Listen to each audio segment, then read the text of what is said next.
მოდი არ გამიბრაზდეთ, მაგრამ ცოტა ცუდი თემა ქვია პრინციპში რა, რაც ძალიან მაბრაზებს ხოლმე და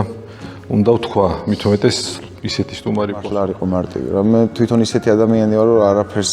არ ვიმჩნევ და არაფერს არ შევიმჩნევ არასდროს, მაგრამ შიგნიდან ხო ეს ყველაფერი გაქვს და ამას ვერ გაიქცევი. როცა შენით ამაყობ, როცა რაღაც მწვერვალზე ხარ და იქიდან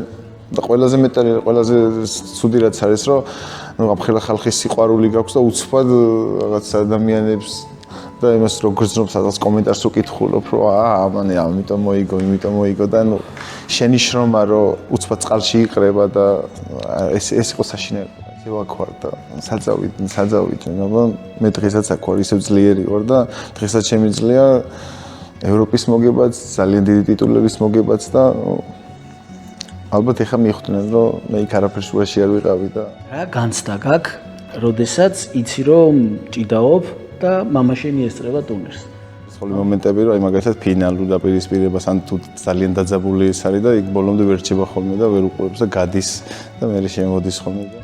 მომჩი არასდროს არ იყო ჩემი თქვა აი არა რაც უნდა გამიკეთებინა რომ აი არასდროს არ უთქვამს რომ ყოჩა რა მაგარი ხარ გეფიცებით ესეთი რამე არ შემიძლია რაღაც ასაკამდე ჭიდაობდნენ და დღემდე იძახის ხოლმე და ჩემი შუათანაძმაზე რომ აი ეს რო ჭიდაობდა მე თქვი 11 წლის მომდანება თავი და როგორ ჭიდაობდა ეგეც რა ჭიდაობდა რომ მე იმაზე კარგი ვერ ვარ ხარ უყავდაო და ხეზე დაკავდაო ეგეც მოაყოლეთო და საიდან გაიგეთეს და ამდენი ამბები მე მგონი ვიცი და